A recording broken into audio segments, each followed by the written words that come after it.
हमारे साथ फिनवर्सिफाई की ध्वनि पटेल भी जुड़ चुकी है।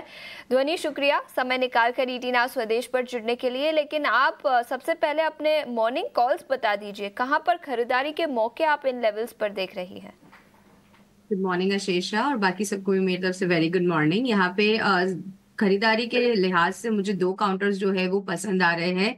सबसे पहला काउंटर जो है वो है कोलगेट पैमोलिव का काउंटर। इसके अंदर अगर हम देख रहे हैं तो नीचे की तरफ एक स्ट्रॉन्ग सपोर्ट देखने को मिल रहा है 24,020 के लेवल के पास। तो 2420 के लेवल्स के पास जो सपोर्ट इसने कायम करा है, और पिछले सेशन में यहाँ पे जो बाइंग एक्शन देखने को मिला, ये further on the higher side continue होता हुआ देखने को मिल सकता है। 2625 और 2700 के दो टारगेट्स बनते हैं इसके लिए, और नीचे की तरफ 2430 का आपको स्टॉप लॉस लगा के चलना है। दूसरा काउंटर जो मुझे पसंद आ रहा है वो है बजाज फाइनेंस का काउंटर। इवन यहाँ पे मार्केट के अंदर गिरावट के चलते हुए इस काउंटर के अंदर एक स्ट्रॉन्ग अपवर्ड मोमेंटम देखने को मिला है। तो बजाज फाइनेंस के अंदर भी यहाँ पे खरीदारी करके चलने की सलाह रहेगी। नीचे की तरफ आपका जो स्टॉप लॉस है वो 8310 का रहेगा। ऊपर की तरफ 8660 के टारगेट्स के लिए इसको बाय करके रखें।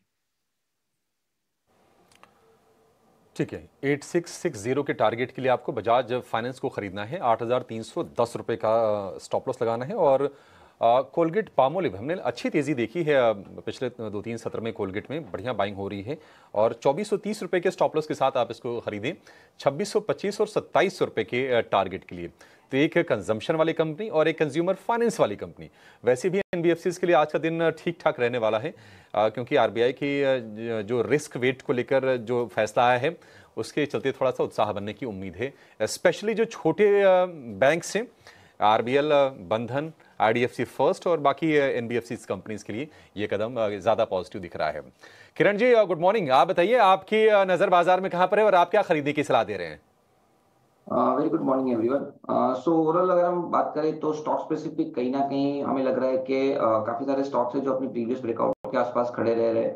तो पहले तो हम कंटिन्यू ट्रेंड के हिसाब से एसबीआई कार्ड यहाँ पे लॉन्ग देंगे।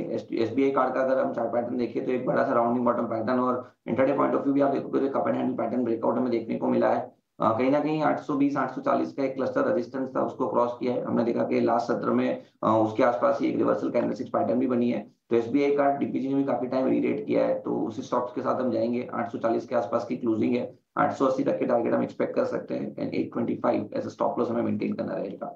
उसके अलावा दूसरा जो कॉल है वो एक रिवर्सल पैटर्न के हिसाब से हमने दिया है। एक अच्छी खासी गिरावट हमने देखी है एस्ट्रल के अंदर। 2400 के आसपास जो स्टॉक ट्रेड कर रहा था वो अभी 1300 के आसपास ट्रेड कर रहा है। अब 1300 के आसपास एक reversal candlestick pattern, bullish angle pin candlestick pattern बनी है। स्टॉक ओवरसोल्ड टेरिटरी से न्यूट्रल टेरिटरी के अंदर आ चुका है। तो कहीं ना कहीं 1390 के आसपास डेफिनेटली मेरे हिसाब से लग रहा है कि एक बार लॉन्ग करना चाहिए। और जो स्टॉप लॉस यहाँ पे बन रहा है वो 1370 का स्टॉप लॉस बन रहा है, और वी आर एक्सपेक्टिंग के 1440 तक के टारगेट आपको 2-3 दिन में देखने को मिल सकते हैं यहाँ पे। सो एस्ट्रल एंड एसबीआई कार्ड हमारी तरफ से लॉन्ग कॉल रहेंगे। ठीक है, 4 के 4 आज तेजी के सौदे। एसबीआई कार्ड टारगेट 880 रुपये का, 825 रुपये का स्टॉप लॉस। और एस्ट्रल के लिए हम देखने की जो टारगेट है वो है 1440 रुपये का। स्टॉप लॉस आपको लगा के चलना है 1370 रुपये का। तो किरण जी की तरफ से भी 2 खरीदारी के सौदे आ गए हैं। साथ जुड़ गए हैं मयूरेश जोशी, दिग्गज फंडामेंटल एक्सपर्ट। मयूरेश जी, गुड मॉर्निंग, बहुत शुक्रिया आपका समय देने के लिए। मयूरेश जी, अब पेंट के बाद देखिए अब एक और बड़े सेगमेंट, ऑलमोस्ट करीब भारत में देखेंगे तो $10 बिलियन का मार्केट है वायर एंड केबल का। कैसे देख रहे हैं ये बिरला ग्रुप की इस एंट्री को? अल्ट्राटेक इन्वेस्टमेंट करने जा रहा है 1800 करोड़ रुपए का। Morning Abhishek ji, I think बहुत बड़ा इन्वेस्टमेंट है, बट वापस जैसे इन्वेस्टमेंट्स में समय लगता है क्योंकि ये कैपिटल इंटेंसिव प्रोजेक्ट्स रहते हैं, ये सारी इन्वेस्टमेंट्स को फ्रुक्शन में लाने के लिए यानी ट्रैक्शन में लाने के लिए, कमीशन करने के लिए और ये सारी चीजें स्टार्ट करने के लिए थोड़ा समय लगेगा, बट ऑब्वियसली कंपटीशन जरूर स्टार्ट होगा। आप ये देखिए कि जो वायर्स एंड केबल्स का मार्केट है आज के तारीख में भी 35 से 40% मार्केट लार्जली अनऑर्गेनाइज्ड है, और इसलिए जो ऑर्गेनाइज प्लेयर्स हैं इनके पास अच्छा खासा स्कोप है अनऑर्गेनाइज मार्केट से मार्केट शेयर गेन्स लेने का। दूसरा आप ये भी देख सकते हैं कि जो एक्सपेक्टेशन हम बांध के चल सकते हैं in terms of the overall pricing policies, जैसे हमने पेंट क्षेत्र में देखा था, जैसे बिरला ऑफिस की एंट्री हुई थी, कहीं ना कहीं आई थिंक जो इंसेंटिव्स होते हैं, डिस्काउंटिंग फैक्टर होता है, जो वॉल्यूम्स होते हैं जहाँ पे इंसेंटिवाइज किया जाता है डीलर्स एंड डिस्ट्रीब्यूटर्स को, यहाँ पे थोड़ी अटकलें ऑर्गेनाइज प्लेयर्स को भी आएंगी। एज ऑपरेशंस कमेंस, क्योंकि ये सारी चीजें वॉल्यूम्स पे, टॉप लाइन पे, मार्जिन्स पे डेफिनेटली प्रभाव लाएगी। और ऐसे प्रभाव अगर आता है तो जो फॉरवर्ड नंबर्स पे लोग काम कर रहे थे, एनालिस्ट काम कर रहे थे, वो थोड़े डीरेट हो सकते हैं, which means the forward P will also start derating assuming all these factors। तो इसलिए थोड़ा आई थिंक ये सेक्टर थोड़ा प्रेशर में रह सकता है फॉर बोथ द कंडीशंस को। दो शेयर फटाफट से आपसे पता कर लें, जरा बता दीजिएगा आप उनमें क्या करना चाहिए।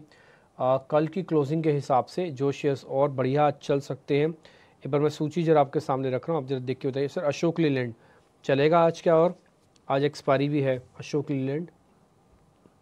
काफी अच्छा स्ट्रक्चर है, ऑटो स्पेस में एक अच्छा आउट परफॉर्मेंस पिछले नंबर के बाद बताया है। पोजिशनली स्टॉक में 238 तक के टारगेट आ रहे हैं, सो मेरे ख्याल से करंट लेवल्स पे भी ये स्टॉक को खरीदारी करना चाहिए 219 के नीचे स्टॉप लॉस के लिए, 238 के टारगेट्स के लिए।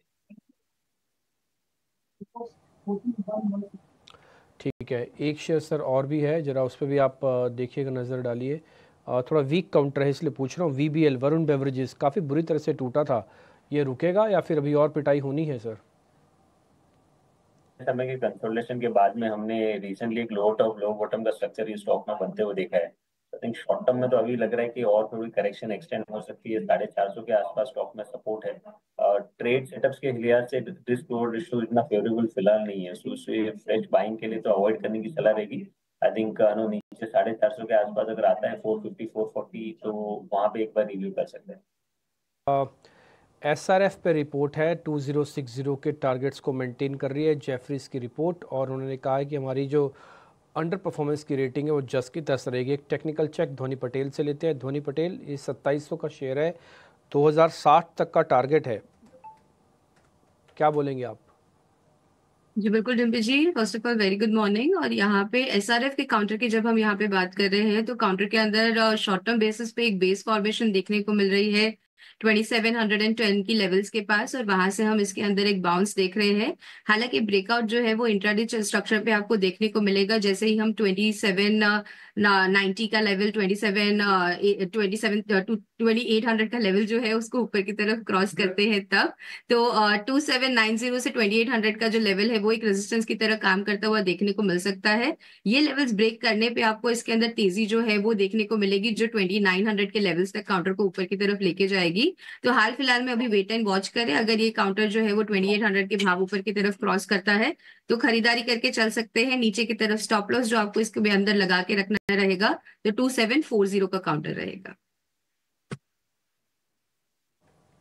ओके ठीक है, कुछ हाई रोल ओवर वाले शेयर भी मैं पता कर लेता हूं जिनका रोल ओवर इस बार काफ़ी हाई चल रहा है। वैसे मैं 4-5 नाम एक साथ बता देता हूं, उसमें से किरण सर एक शेयर आपको बताना होगा, मैं आपको पूछता हूं अभी वो है गोदरेज CP का। दिखाते हैं ना सारे शेयर्स, हैं इन सब में रोल ओवर 90% से ज़्यादा का है, यानी कि माल ट्रांसफ़र हो चुका है। अब इस सीरीज़ में कुछ नहीं होगा, जो होगा वो अगली ही सीरीज़ में होगा, और इनका रोल ओवर काफ़ी हद तक पॉजिटिव वाला भी है। गोदरेज CP, ठीक है, ये दिखाइए। डी मार्ट, एक क्रॉम्पटन है और एक JSW स्टील है। ये 4 शेयर हैं जिनका रोल ओवर 90% से ज़्यादा का है। इसमें एक काम करते हैं, डी मार्ट और गोदरेज CP चेक करवाते हैं। किरण जान, इन दोनों शेयर्स को चेक कर लो, कोई ट्रेड बनता है तो बताइए। हाई रोल ओवर वाले शेयर्स हैं सर ये। तो बाई का ट्रेड एक में बन रहा है, एक में सेल का ट्रेड बन रहा है। पहले गोदरेज CP की अगर हम बात करें तो गोदरेज CP में क्लियर कट एक बुलिश डाइवर्जेंस बन रहा है। साथ ही साथ आप देखो तो एक हार्मोनिक बुलिश पैटर्न भी बन रही है, और कैंडलस्टिक पैटर्न के फ्रंट पे एक बुलिश हैमर कैंडलस्टिक पैटर्न भी बन रही है। सो मल्टीपल बुलिश यहाँ पे सेटअप दिख रहे हैं हमें। तो Godrej CP current market price से हमें लॉन्ग करना चाहिए। जो एक पोजिशनल स्टॉप लॉस हमें मेंटेन करना है वो 1030 का स्टॉप लॉस मेंटेन करना है। अगर 1030 का स्टॉप लॉस नहीं ब्रेक हुआ और अगर आप ये पूरी मार्च महीने की एक्सपायरी होल्ड कर सकते हो तो देयर आर चांसेस कि आप ऊपर में 1120 से 1150 तक के टारगेट एक्सपेक्ट कर सकते हो। तो मेरे हिसाब से गोदरेज CP डेफिनेटली लॉन्ग करके जाना चाहिए। डीमार्ट की बात करें तो डीमार्ट में एक जो अपस्विंग आया था उसको सस्टेन नहीं कर पाया काउंटर अपनी सभी इंपॉर्टेंट मूविंग एवरेजेस के नीचे ट्रेड कर रहा है। साथ ही साथ वो उसका जो मोमेंटम इंडिकेटर है वो वापस बेरिश जोन में है, और शॉर्ट टर्म एक राइजिंग ट्रेंड लाइन को भी ब्रेक किया है। तो यहाँ पे मल्टीपल नेगेटिव सेटअप दिख रहा है हमें। तो जब तक स्टॉक 3600 के ऊपर नहीं जाता तब तक सेल ऑन राइज का ही यहाँ पे आउटलुक रहेगा। 3600 के स्ट्रिक्ट स्टॉप लॉस के साथ मेरे हिसाब से यहाँ पे शॉर्ट सेल की पोजीशन भी ली जा सकती है। तो गोदरेज CP लॉन्ग, डीमार्ट यहाँ पे शॉर्ट सेल।